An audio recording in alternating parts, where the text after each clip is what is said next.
I am so damn excited because today is the first episode of the Momentum Makers podcast. This is the first and only time I'll ever do an intro video like this, but I really wanted to express my gratefulness for the opportunity to sit here and meet different individuals, getting to learn the motivations behind the way they think, being curious about the experiences and the momentum that led to the amazing, successful individuals that we see today. So it truly means the world to me to be able to do this and maybe inspire someone out there to do something really scary and exciting with their lives. So, yeah, enjoy the episode. Our guest today published a deep, philosophical, thought-provoking 400-page novel at 17 years young. Later, he went on to take an aerospace engineering degree and an economics degree at the same time.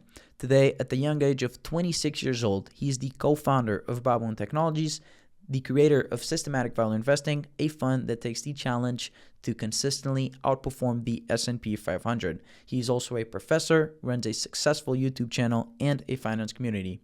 Most importantly, he is kind, optimistic, and wonderful to be with, and I couldn't be more excited and grateful to learn how the amazing David Sánchez Molina made his own momentum happen.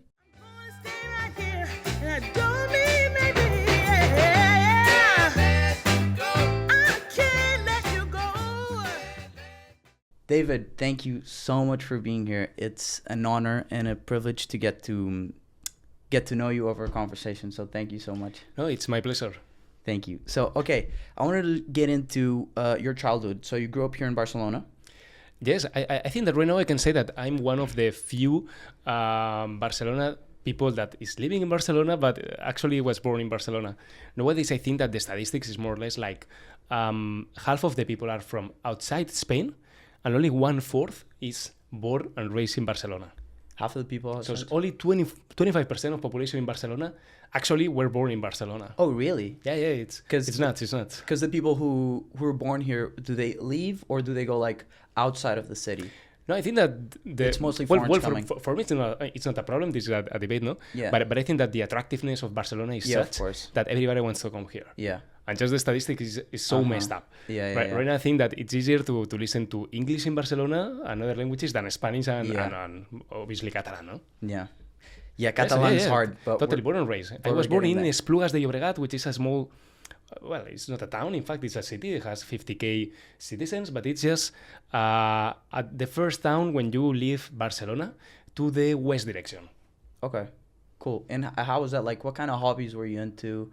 Were you more into sports? Were you more introverted, extroverted? What kind of things did you do? So when I was young, it happened to me that I was in high school, okay, studying in a small high school there in Esplugas, and there I was very pessimistic about high school. I saw it like a prison, and I accepted the fact that I had to be there for 4-6 years, no, with very strict rules and with not many election of what to study, because in the end there's a program, the state is teaching you how to enter into university, no, with a specific subject, but there's not much to decide, and basically you are in a group in the class that because you were born in that city. If you were born in another city, you could be with another group, but there's not necessarily people that share your interest.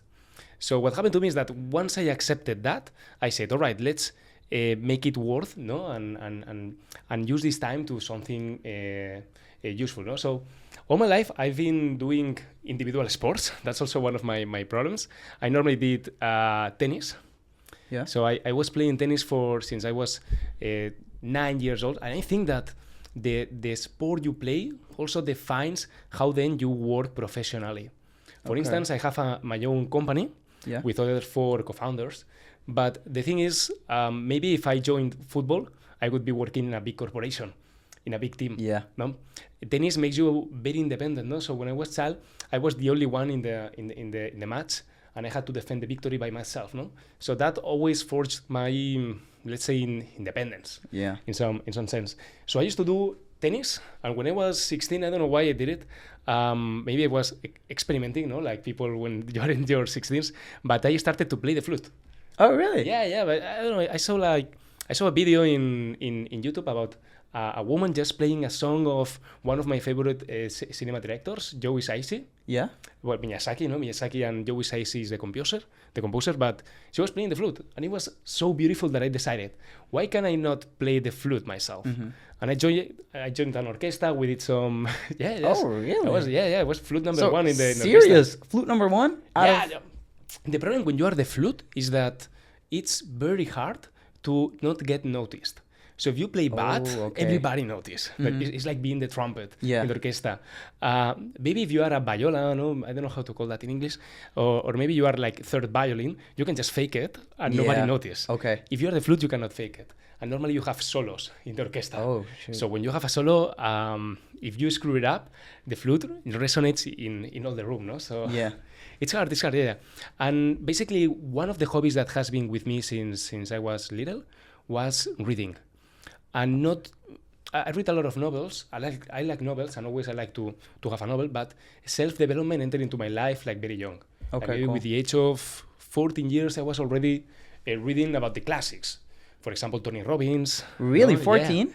Yeah, 14. Yeah. Especially being European, you're reading these kind of books from the U.S. and these really cool. Because I think the U.S. has this really cool thing, and it's not to bash on Europe at all, but it's more about kind of, I don't know, these like self-help, which you can kind of learn different things that maybe your parents don't teach you, and they don't teach you out of the not knowing. It's more because you have to find out for yourself, and you got to grow up into these kind of learnings and experiences. So it's really cool that you started that early, because I read my first book when I was like 17, like, to be honest, my 17. I swear to God, like my whole Which whole was book. like read that, pour that, or No, it was actually a self-help book. It was really cool. It was about, I have it over here actually.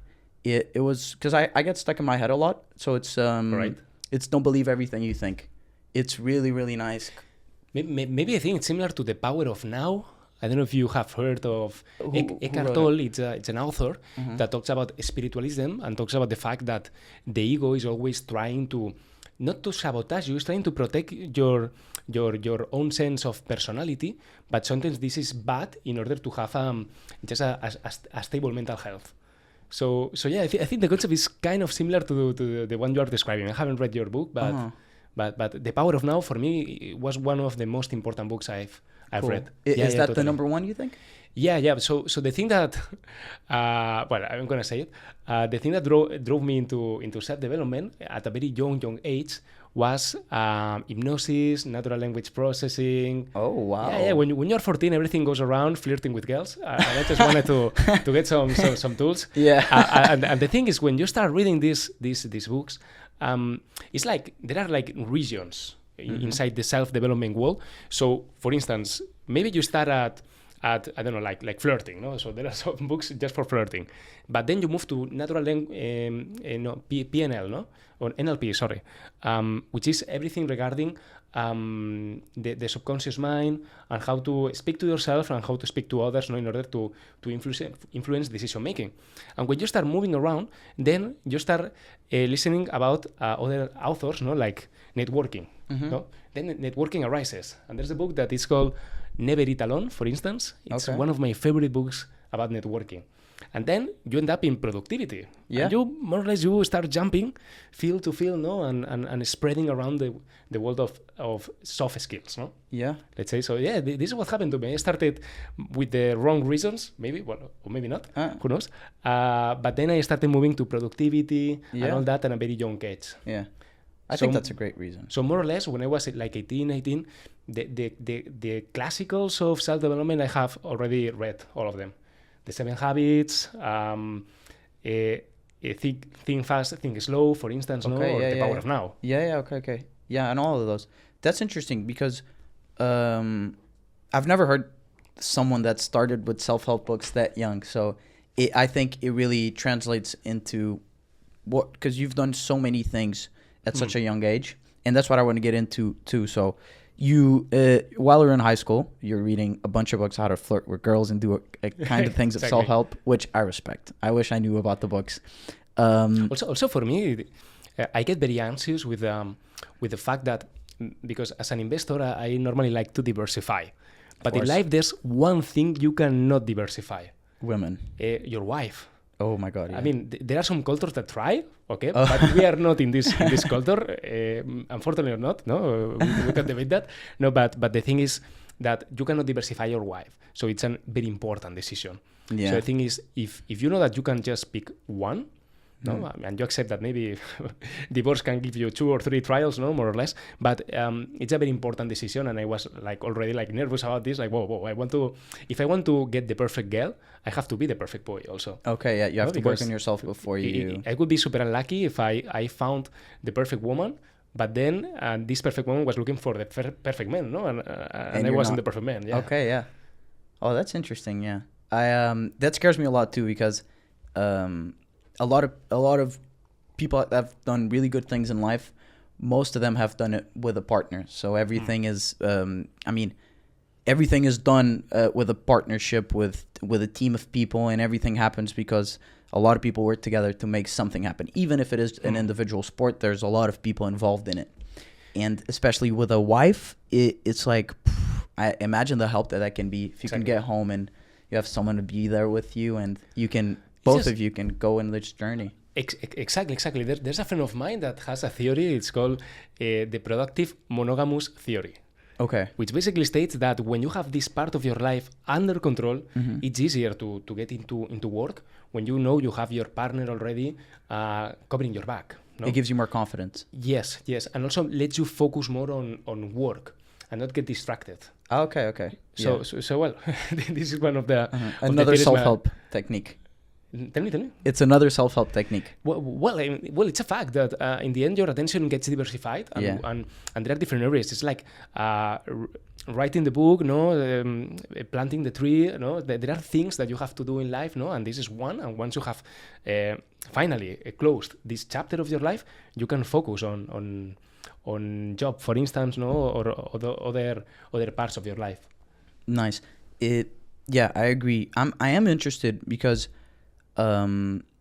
You play the violin. You've done all these things in high school. Exactly. The flute, sorry, and then you take an aerospace engineer degree. In 2016. 2016, exactly. Okay, and then in 2017 you go into a remote course, like a degree also in economics. Yes. So the situation for me was that because I had this urge for independence. Because of tennis, maybe, or because of lifestyle, or because I was a weirdo in high school, who knows, no? But because I have this urge for independence, I wanted to study a degree that gave me a lot of freedom. Okay. I had a lot of options, but my first option was aerospace engineering, because when you are an aerospace engineer, apart that here in Barcelona, I don't know in other countries, but here in Barcelona, aerospace engineering is like the top. The top degree. The hardest to get into. To study when you are looking for engineer degrees. Because the grade here, it's the rating is up to 14, and I had to have a 13 out of 14 for getting into the university. Gotcha. Also, the thing is, when you enter at such a degree, you enter with the top students of your promotion. So I had the third best grade of Catalonia studying with me in the degree. Oh. Wow. Yeah. So basically, I picked aerospace engineering not because of just passion for space, but because I knew that after passing this intellectual challenge, I could be able to basically apply to whatever. The statistics in aerospace is that 50% of the people end up in another field, and this can be law, can be biotech, or any remote field, like for example finance, like my case. So it's pretty normal. In fact, there's a startup here in Barcelona, Globo. Maybe you know Globo. Yeah. The riders, in Barcelona. So the founder of Globo was studying in my university. So while I was studying, he was also in the university. Oscar Pierre? Yeah, Oscar Pierre was aerospace engineer in the same university I was. Oh, cool. So Oscar Pierre is not building rockets. He's building businesses, no? So, yeah. So it's a degree that gets you prepared. And economics was because while I was studying, a professor of entrepreneurship, came to us and told us that there was the possibility of doing economics and skipping like 50% of the subjects. Oh. because they're, for example, in economics, they do English also, they do statistics, they do mathematics. So you could skip like half It's of the already degree. in the engineering. Also, for example, we in aerospace, we do airport management. Yeah. So also you can convalidate that for subjects in economics. Okay. I cannot explain you how, Uh-huh. okay, because I don't handle this, but you could do that, no? So I decided to, because aerospace was very theoretical, I wanted something practical. And I started in economics. Okay, cool. And it's interesting because you knew that aerospace engineering from. I feel like a lot of people, when they pick a degree to go to university, they're completely lost and they end up picking business administration, which happens to be the degree that I'm in.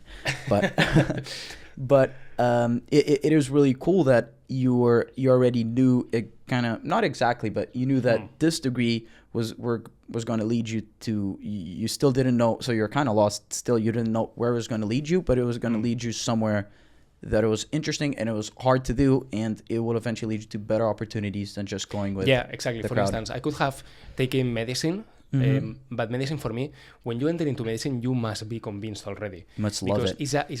it's a freaking desert. Yeah. You will be in a desert for 10 years with very low income, so you better like what you are doing, no? Because it's a monk life, basically, no? So I knew that, for instance, I didn't want to take these sacrifices, but also I had to tell you that my first option was aerospace engineering, but my second option was philosophy. I placed it like second option. And in fact, now I realize that my life would have been very, very different. Totally different. If I picked philosophy instead of aerospace engineering. Yeah. It's not very practical, I would say, maybe. I think that maybe in 10 years from now I will take philosophy. Okay. But I will take it like philosophers did in the past, no? First the business, and then you focus on the philosophy. The Stoics, they moved, they did everything, they're into sports. All of them, Plato, Aristotle, all of them, they were entrepreneurs or rich families, and they didn't have the urge for business. Yeah.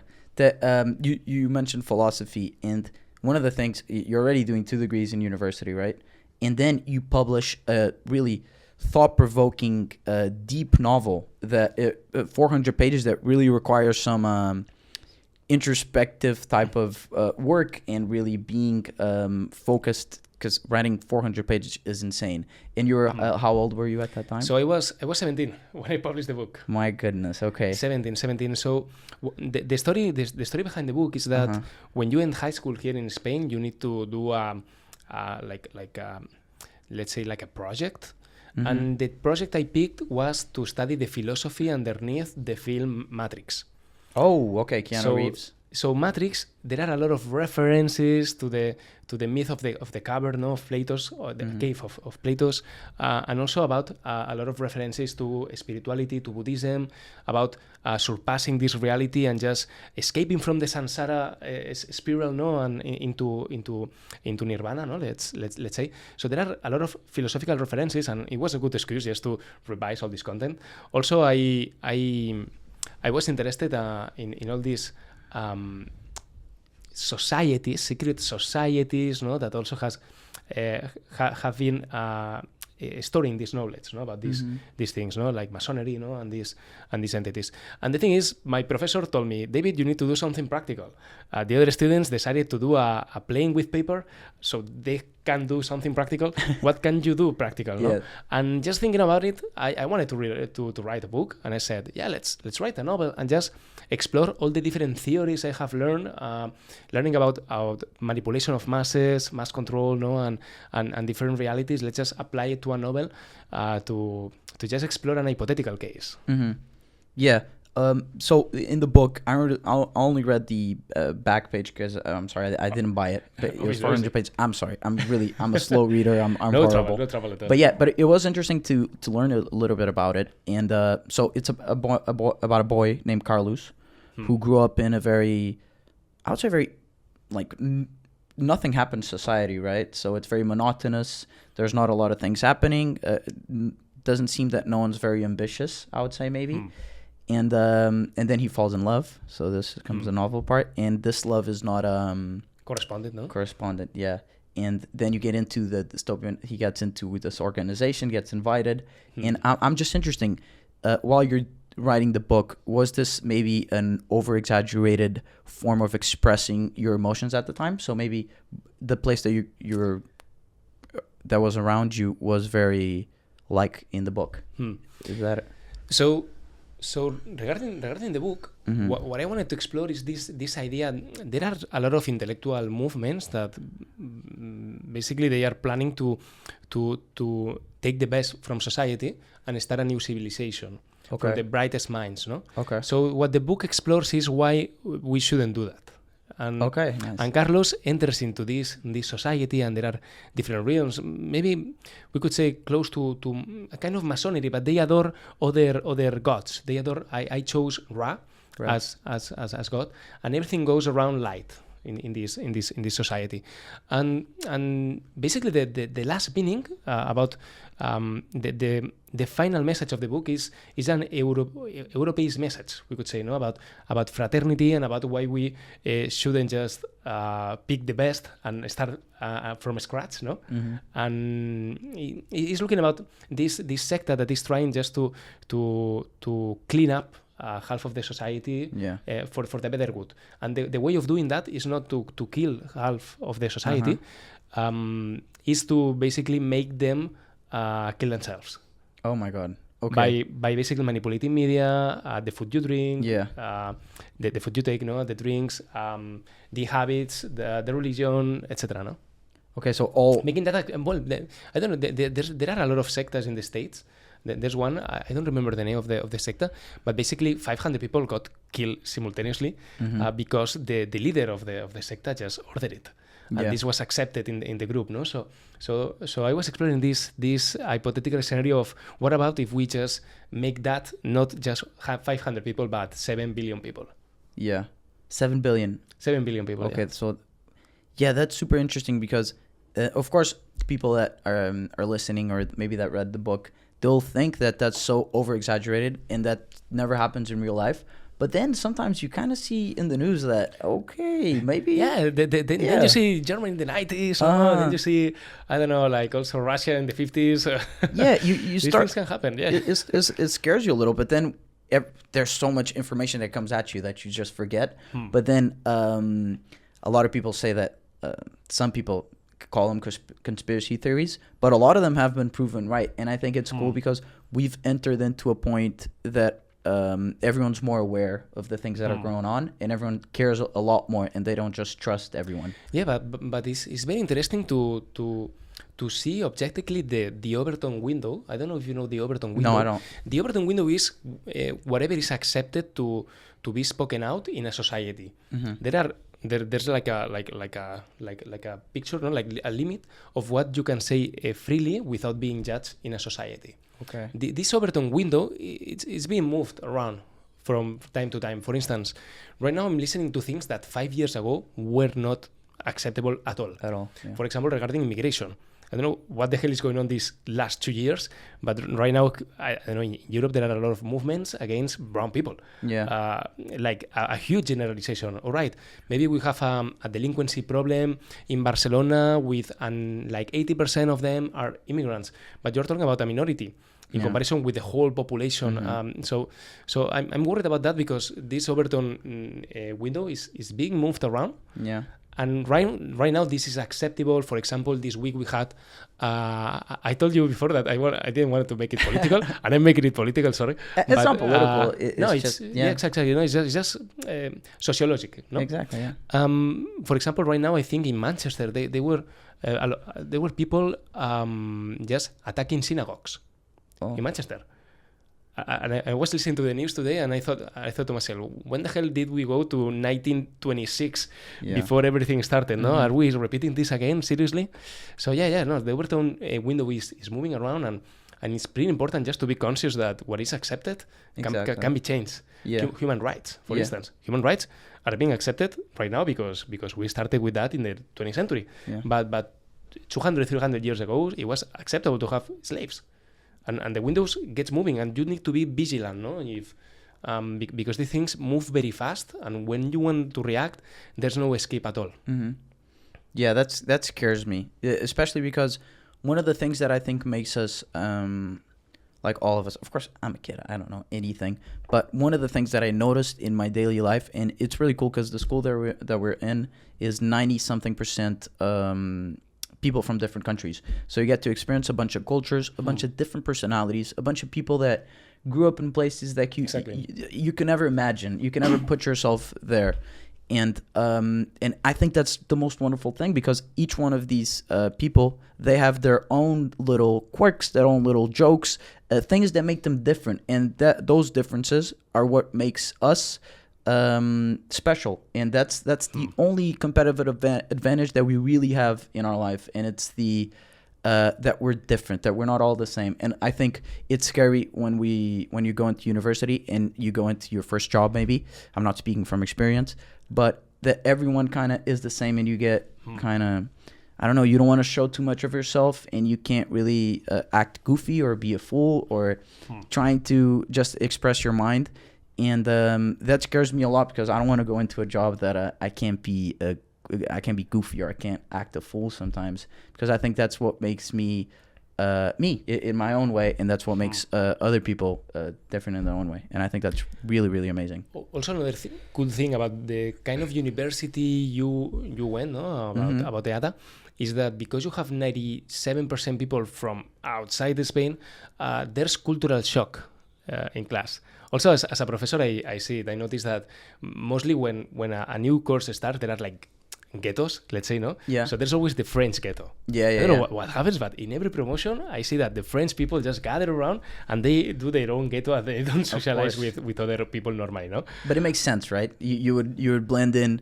The first day, everyone's so nervous. You want to go with people that speak your language. That kind of, because if you go in, you're from here. So imagine if you're in Senegal, in Senegal, in Africa, and you hear someone speaking Catalan, which is very unlikely, maybe, and you hear it, you instantly become friends. Instant rapport. Yeah. Instant rapport. Yeah. There's something there. You and this person are survivors in a dangerous environment. Yeah. Also, maybe for you happens with Portuguese, no? Yeah. Could be the case. Yeah, I want to. That is interesting, because this year we have a bunch of Brazilians in our class, and like in Portugal, a lot of my friends were Brazilian, so I'm very used to speaking Portuguese with them, because we speak the same language.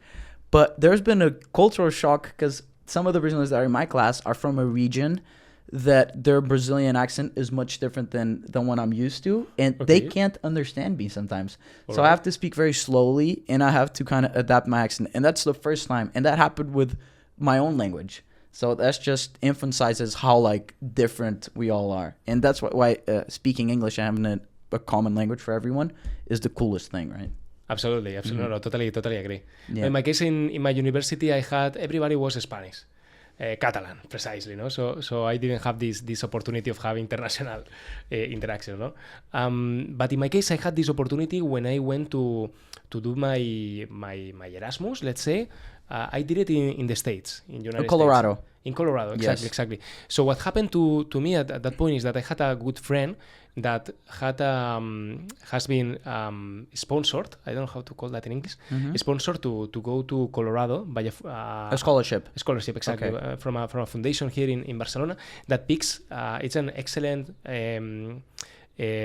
Is funded because of excellence of the student. Okay, they have good grades. Because of exactly. Okay. So the situation was that he knew he didn't have good grades, and there were 4 destinations to go. Okay. So you could pick San Francisco, Irvine, Colorado, Denver, and Colorado Boulder, and Colorado Springs. Okay. So Colorado Springs was not the sexiest one to go. In fact, Colorado Springs, there's not many things to do. It's a beautiful state, but from Colorado, Boulder has more to offer. So he knew that this was the destination, that if he picked this destination, it was like instantly he could go to the States instead of fighting for California, which was the normal thing. And the brightest minds of my promotion, everybody wanted to go to California.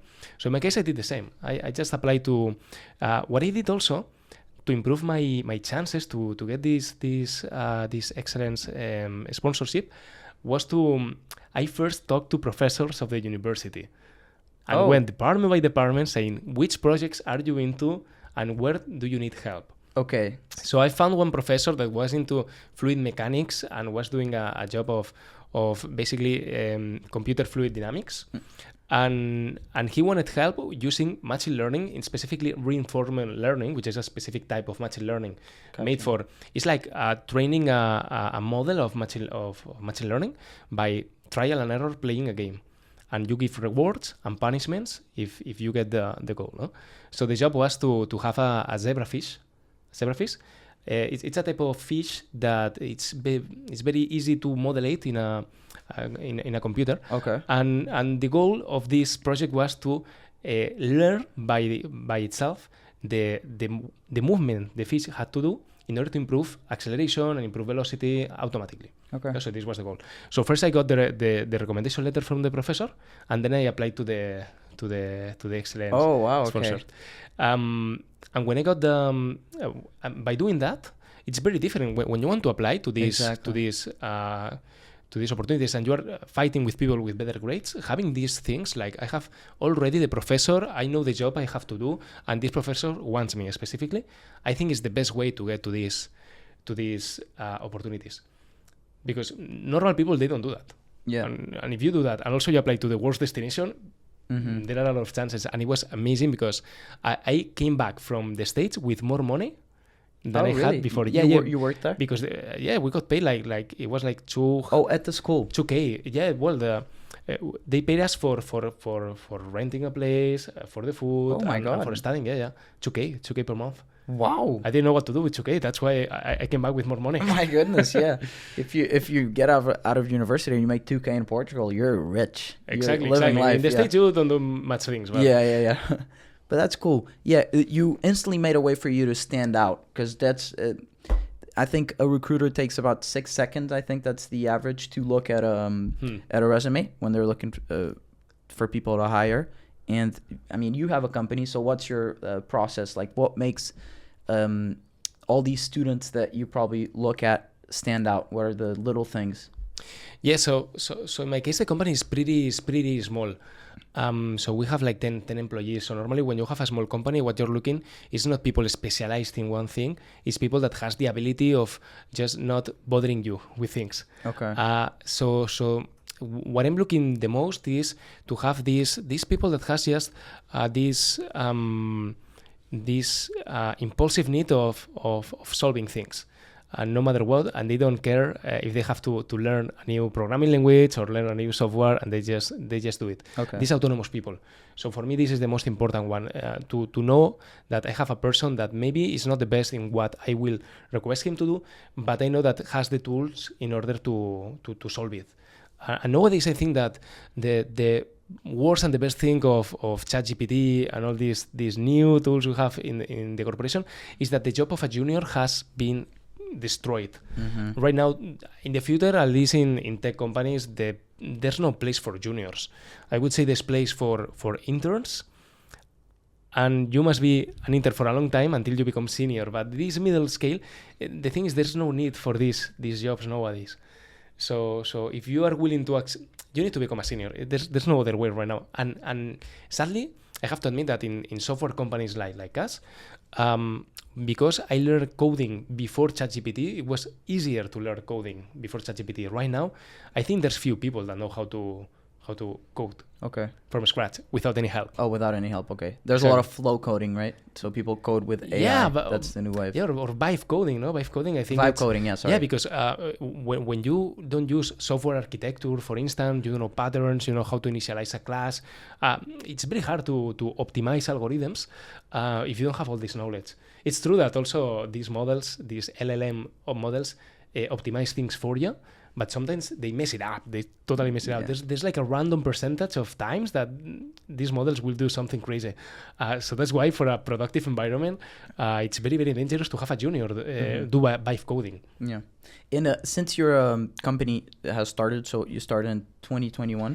2021, exactly. Okay. And before we get into this question, I want to ask, this is interesting because you left Boulder and you finished the university and came COVID, right? COVID came? Yeah, so I was kind of lucky because I was trapped in the United States during COVID in one state that has very, very few population, a lot of space, and the only thing I noticed was that the university was closed. Apart from that, the rest was totally normal. Really? No masks? Yeah, Nothing? in fact, I was with other Spanish people living in the same house, and it was the opportunity for us for do a road trip around the States. Oh. And yeah, we went to Yellowstone in a moment where Oh, Yellowstone that's beautiful. was closed for 2 months, so it was super savage. You saw all the animals. Oh All my the animals God. were outside because they realized that there were no humans during COVID, and they recovered some parts of the. Oh, yeah, that of was the beautiful park. to see, yeah. Yeah, so I was super lucky to see that. But what happened to me is that I came back not because I didn't have opportunities in the States. In fact, they gave me the opportunity of do the doctorate in the university. Boulder. Yeah, and I had this difficult decision of what do I want to do? I want to go back to Spain. Well, during COVID, it was also because of family and things. I maybe wanted not to be on the other part of the world. Yeah. But apart from that, the thing that happened to me is that I fell in love with investment mentality in the United States. Donald Trump gave $1,000 to all the Americans during March 2020 to pay rent, no, and these basic expenses. And what happened was that my colleagues in the computer science department, instead of just spending this like partying around like we would do here in Spain, they put it on the stock market. Oh. Yeah, maybe $150 for beers and other things you can do in Colorado because they are legal. But apart from that, the rest was invested in the stock market. And you hadn't done that before? I had an economic title, and I didn't know how to invest in the stock market. Oh, so that's where your love for finance came. Yeah, because I was totally frustrated with the idea that I had a title that theoretically enabled me to be a master on that, and I didn't know how to manage my money. And that's why also I fell in love with in self-development, the field of different authors that have invested their money professionally and they speak about it. Because it was the first time I saw a direct reward for the books I read. So the more books I read about investment, the better I went, more money I did in the stock market, and then also I could buy more books. No? Mm-hmm. So I had this virtuous circle where more knowledge implied more profit in the markets. Yeah, and also I was lucky that I started well in the stock market. Okay, so because I started reading about value investing, about analyzing businesses, not analyzing stocks. So I didn't fall for trading, for speculation at the beginning. I didn't fall for these things that normally people fall. Beating the market. Well, not beating, but from beating the market, I think it's something that it's interesting to strive for. But the thing is, the fast ways of beating the market at the beginning are super dangerous. Yeah. So because you're competing, it's like you are playing poker without looking at your cards, with the smartest people on earth playing also against you. It's super hard to beat these people. There are high-frequency algorithms in the New York Stock Exchange of people that they put the servers in the New York Stock Exchange in order to have the fastest trade as possible. No, I was lucky. I started with value investing, and in fact, the company we founded in 2021 was because of this. Because I realized with a group of friends that we were coding in the Sundays, trying to automate our bots for. Theoretically, we wanted to be here in the beach in Castelldefels having mojitos and having the algorithms investing for us. Okay. The plan didn't go that easily well because we realized that we needed financial data. And for financial data, you need to invest in softwares like Standard & Poor's or Moody's. And these softwares are freaking expensive. Okay, really? Like five numbers expensive. Okay. The basic package. Okay. So we needed capital. And we were just poor students here in Barcelona. So we were also super blessed with the first partners we had in the company, the initial partners, because this was a group of people that they had capital and the interest for automating algorithms in the stock market. And we raised money for the company. And that's how I started the company. 450,000? Yeah. Wow. Yeah, we raised that much. Yeah. How was the feeling of... Yeah, I mean, of course, you didn't have the money in your hand, but it's like, oh my God. It's a huge responsibility. And the good and the bad thing about that is that, luckily for us, I was super stingy. Okay. Also my stockholders, so some of them, they were angry at me because I was super stingy and just taking things slow, no? Of course. In a startup, normally you like things fast, but I was super conservative because of the responsibility of doing that. But yes, well, the first thing I did was to buy a monetary fund. What? Sorry. A monetary fund is to not have just 450k just there stored in the bank. Okay. To have some You put profit. it in the fund. Well, in a fund. in a monetary fund just to get some interest got you, about that got you. because Yeah. because when I did the numbers, I was, whoa, this is a lot of money. Yeah. If I do 4% of this amount of money, Yeah. it's already a salary. Uh-huh. So it's important to do these things. Of course. Well, as a smart financial decision at the beginning.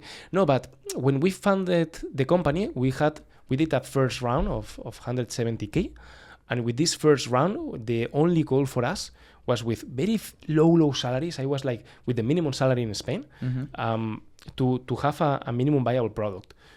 Okay, Basically, it was connecting the data to Standard & Poor's and to have the possibility of valuing 60k companies traded worldwide.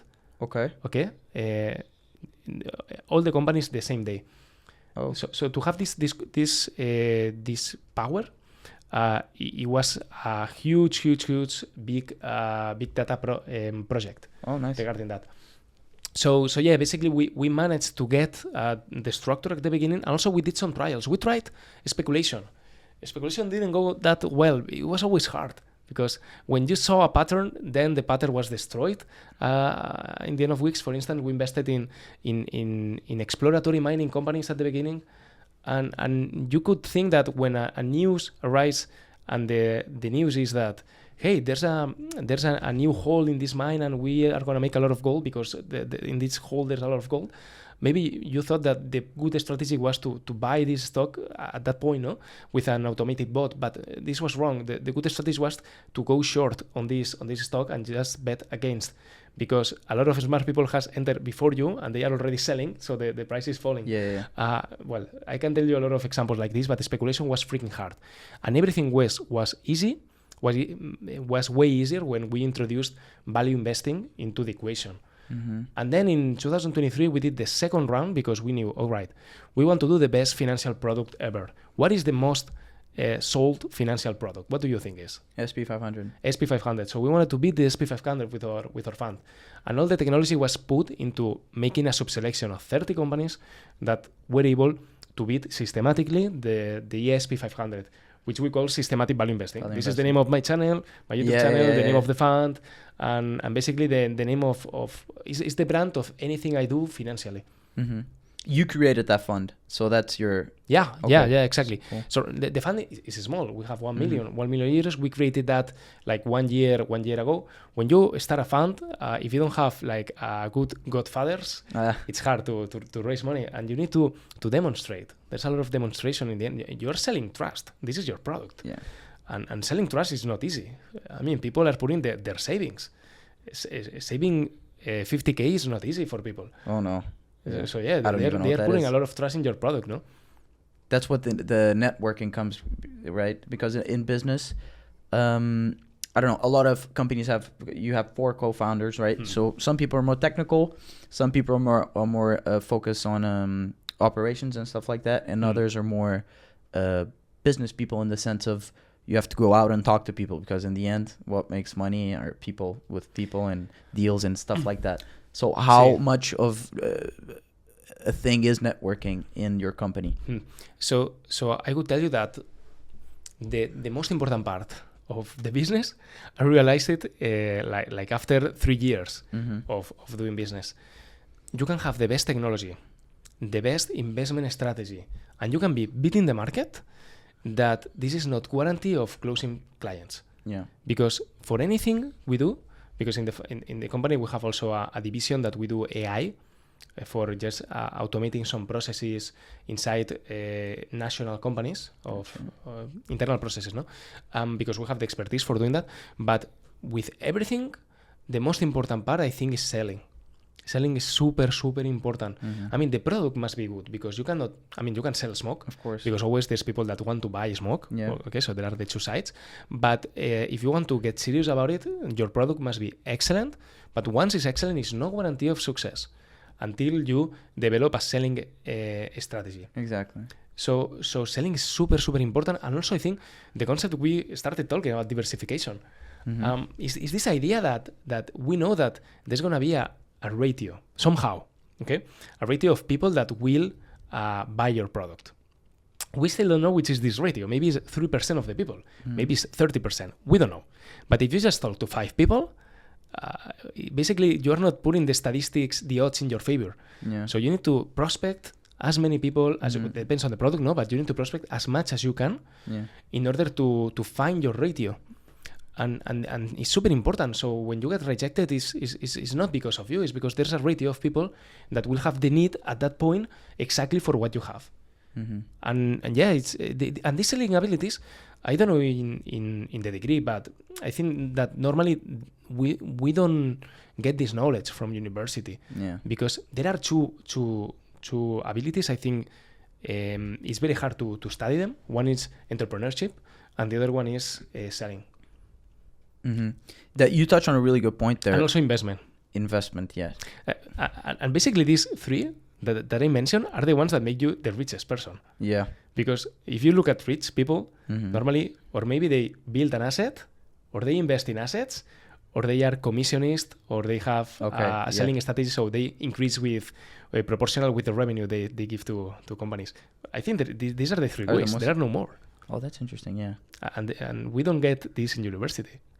Yeah, by default. But some things you have to go out and find out for yourself, and that's why doing internships and diversifying your knowledge too, because I think you did a really cool thing early on that was trying a bunch of different things, right? And there's this advice that people with experience usually tell you about university, and is that you need to kind of have balance. And this idea of balance of don't put too much on your plate. Like, relax. You have time later on. Like, you have to enjoy these years, because for them, a lot of them, these are the best 4 years that they had so far in their life.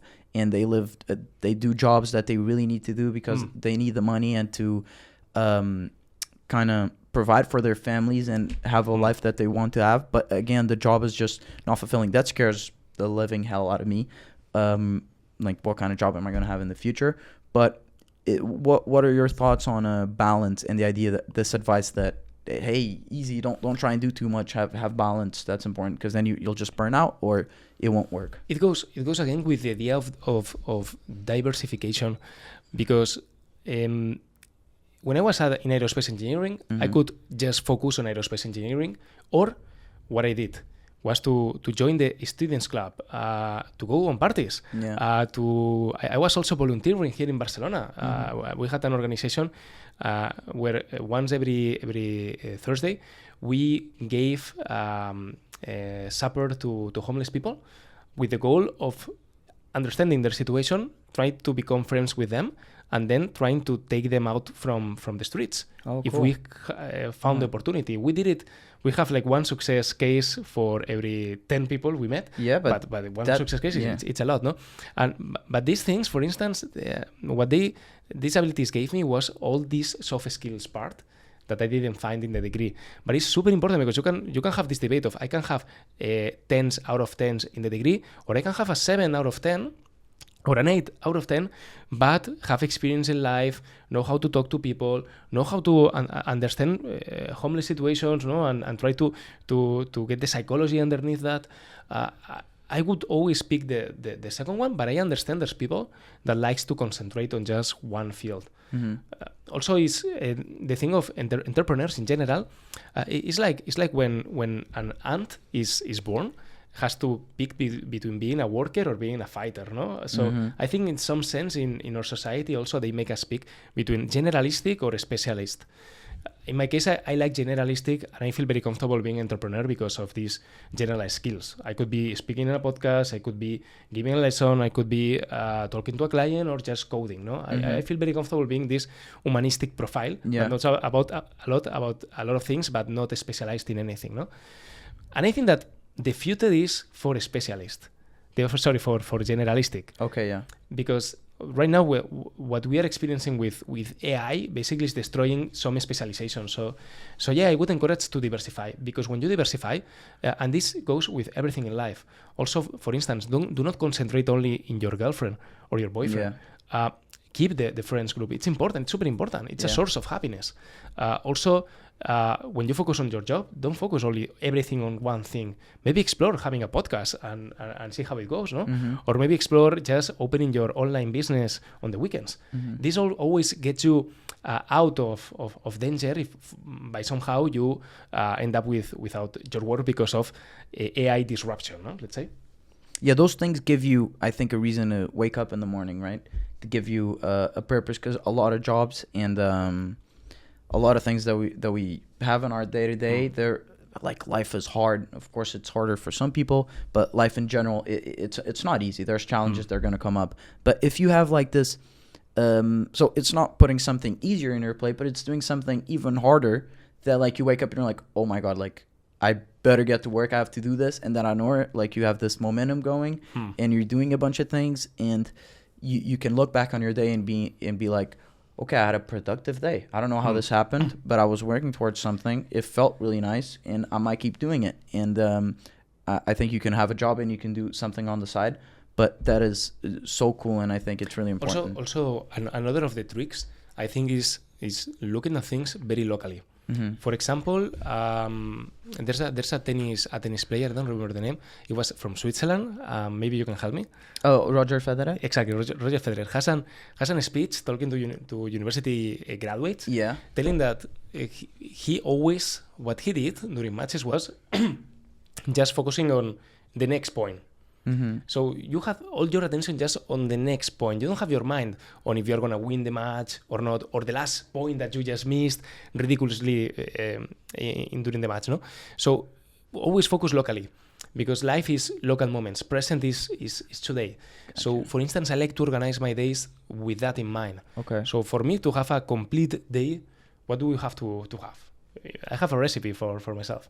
So one of the things I want to do is cultivate myself every day. So for me, reading it's important, or learning something new, it's super important. Yeah. Also, I like to take care about my body and about my mind. No? So I like go to operas. I like to go to theaters. I like also to go to the gym, no, and do some sports. I think this is super interesting. Also, another thing that makes me happy is to work. Work for me is given your abilities, you have your set of abilities to bring something to life. So this gets you it's like it's a personal realization, no? It's something you're creating something new in the world, no? And this creator feeling, no? It's something that makes me pretty happy. And finally, I think sharing is super important, because we're a social species, and I think that every day should have some part of sharing. So when I organize my day, I normally try to place these items. Okay. I'm not going to lie to you, when you are doing your business, work is like 12 hours. But still, you need to place somehow these different elements. The sport in some part, the reading in some other part maybe, and also the friends. Well, what is the thing that you felt... Because I mean, if you start a startup, I have no idea, and I think I've said some things here, like I'm an expert of something. I felt horrible now that I'm thinking about it. I gave advice. I don't know anything about anything. I felt horrible for even saying it. I don't know. We were talking. It was going good, so I felt saying something. Mostly TikTok quotes, so don't listen. But what was the most like for you, for example, the hobby or the artsy thing that you did that gives you the most back? Is it reading? Wow, I would tell you, for me at least, it's running, but a special type of running. I like to run. Right now there are a lot of run clubs, and I like joining run clubs. It's good for networking, meeting people, and also the filter of people waking up at 9 a.m. a Saturday for running in a running club. It's a pretty cool filter. It's cool, because you remove like 99% of the population, and the ones that are there are pretty interesting people to meet. Yeah. But running alone, it helps me a lot. It's like my meditation. When I was in the States, in Colorado, I used to go to a park called Garden of the Gods. It was like the typical. Have you seen the film Cars from Pixar? Yeah.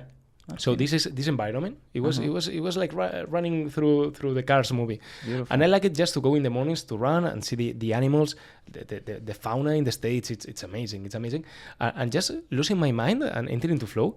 Have you seen maybe Formula One, the last film of? Yeah, I loved it. All right, so you know the flying moment. Oh yeah, the moment where he's like, Yeah. no, he can't even hear where people are That's telling it. him. For me, the flying moment is once I've run for 1 hour and I'm still running with the nature. So Yeah. I get into this mode. No music, just the sound of nature. Normally, I'm biased by the United States, but I normally put myself a country music when I Oh, I run. love country music too. Yeah. No, I really cool. I do. I truly like it. Nice.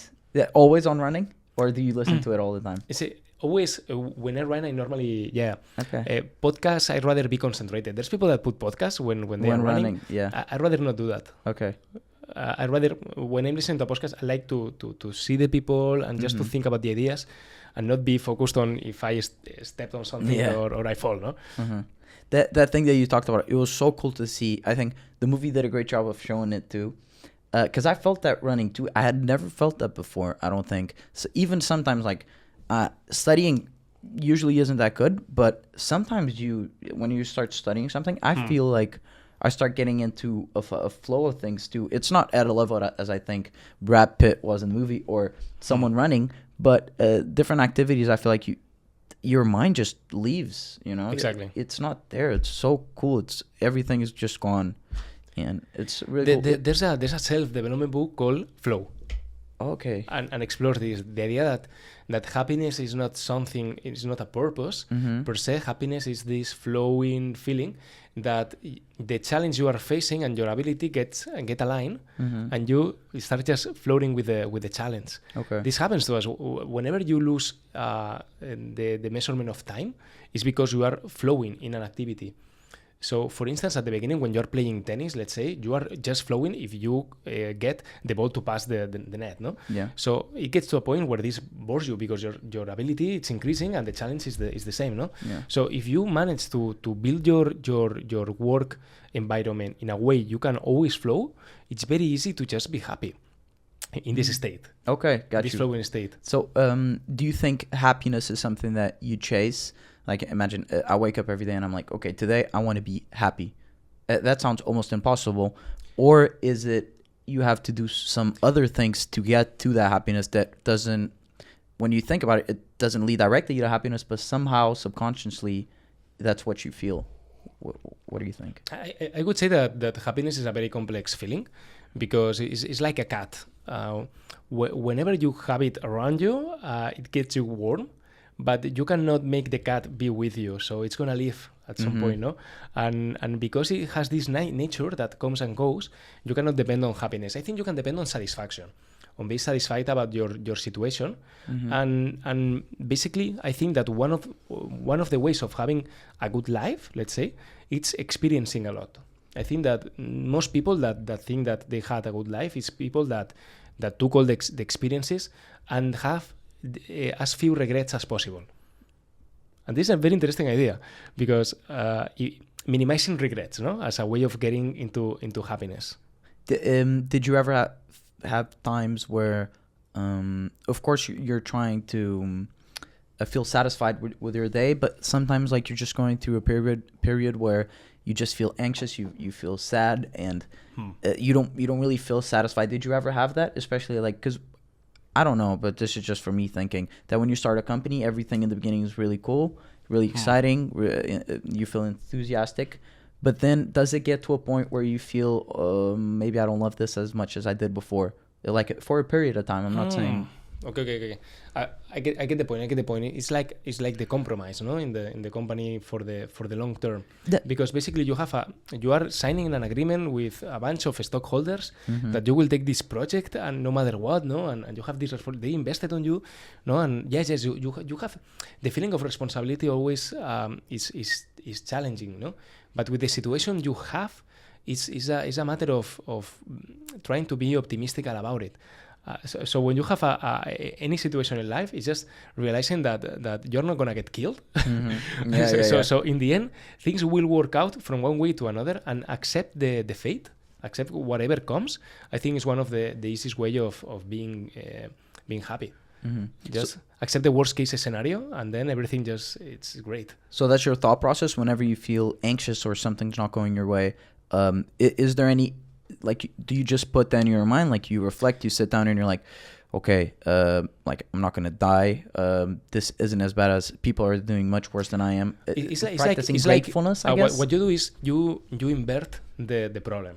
Okay. So instead of focusing how can I make this business multinational, you invert it. How can I make this business not to bankrupt tomorrow? Okay.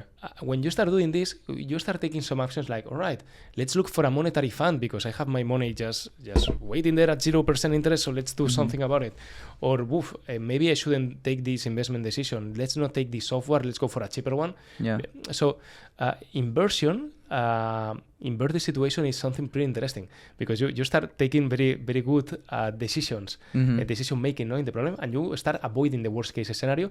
So there's always chance for the best scenario possible. Also, when investing, I think it's very interesting to invert any company. So you start thinking about the worst case scenario and what the company will do in this worst case scenario, and if the company will do fine, then you can be sleeping pretty quietly. Yeah. How do you know? Because value investing is something that Warren Buffett kind of pioneered, or am I crazy? Well, I thought I heard. For me, the thing is Warren Buffett has the best marketing about it, and obviously is the great investor of our time. But value investing is just measuring profitability in the future, returns and risk. It's just if you measure return and risk for doing your decision making process, in my opinion, you are doing value investing. Okay. Warren Buffett associated this concept with the idea of I don't buy stock, I buy businesses, and I wait for this business. I buy a business from 10 years from now. If tomorrow the stock market closes, I would want to have this business for the next 10 years. These ideas of just going to the stock market and not see stocks like a paper that goes up and down, see the real businesses underneath. So these ideas are beautiful, but there's way more than just Warren Buffett in value investing. There's a professor I respect a lot, also as a professor, who is Ashwat Damodaran. For me, I think it's one of the best financial assets we have in our time. And still, I think he's in his 50s, 60s. So we have still more time to enjoy Damodaran than Warren Buffett, that is with 94 years right now. Yeah, wow. Yeah. What kind of, he's a finance professor? He's a finance professor in, I think, the University of Columbia in New York. I would say. Yeah. He was the first introducing valuation as a subject. Because before that it was maybe inside financial modeling, but no, there was no specific subject for that. So yes, I think that, and the most beautiful idea of Damodaran for me is that you can value anything. I mean, you can value a startup. It will be hard. Maybe you cannot do it with discounted cash flow models, but you can value these things. And I think that when you don't value things and you buy whatever at whatever price, it's just you are not doing the homeworks. You always should buy things at a good price. This is the biggest risk when investing is buying things expensive because you don't know how to measure things. No. Yeah. And also a piece of advice I would give you as a final lesson, no, and this is one of my favorite lessons. I think that, and this is from Charlie Munger and Warren Buffett. Yeah. So they say that what Warren Buffett asks to audiences, if you want to have a relationship, a marriage that lasts for very long, what traits are you looking in the other person? Are you looking for beauty? Maybe. Are you looking for intelligence? Are you looking for character, maybe? So Warren Buffett says, no, you should look for low expectations. If the other person has low expectations and you have low expectations, you will have a marriage that will last pretty long. So the key to investment and into marriage sometimes is to have low expectations. So for instance, when you invest in a business, if you expect the business to do a 40% per year growth in revenue because it's AI and this will disrupt things, etc., you are going to enter into much risk because just if they grow 39%, you will lose money. But if you enter into a business that has a lot of net cash in the bank, that basically if the business grows at 2%, which is inflation, you will do a lot of money. Wow, that's a beautiful business. I mean, you're going to be pretty quiet there. And if the business does, instead of a 2, a 4%, you are going to get rich. Yeah. So having low expectations sometimes is the key. Inverting the problem, no, and looking for situations where the pessimism is inside the investment. That's really cool. I really want to be respectful of our time, but I have one final thing, because I told you that I'm not a good reader at all, and I'm actually a very slow reader, but I really enjoy it. I think it's a really cool way to. It's different than movies, right? Because you get to see it all in your head. It's kind of like you're reading and something's going on right here, like on top. I don't know. But you told me, because I was having these, I told you about, I was very enthusiastic about an idea, and I told you about it, I don't know if you remember, and you told me you should read a book called Start With Why with Simon Sinek, and I have it right here. And it was one of the first books that I read, and I saw it was so simple because it wasn't like complicated. Everything was just there. And basically, it's about starting with why, and that companies should start from the inside out. So the why, how, what, and that an example, Apple breaks the status quo, right? That's their why. And I'm really interested to know what's your why as an individual who's here on this planet, who wakes up every day and strives to be a better person, a better in business, a great professor. And because you're always so optimistic, what's the why behind waking up every day and being that person that you are? It's the most complicated question you have done in the whole interview. Thank you. Oh, Thank you. wow. Thank you. Okay. Amazing. You saved it for the last part of the interview. Because I think I have a pretty elementary goal in this world, which is I try to leave things better than I found them.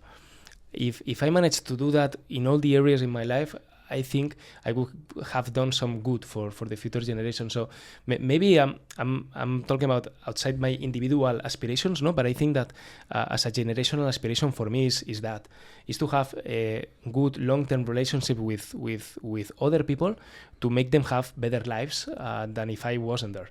So yeah, I would say this is the why that drives me. And because by doing so, what do? You do a YouTube channel trying to teach people how to invest. You do a startup trying to give value to other businesses and to customers.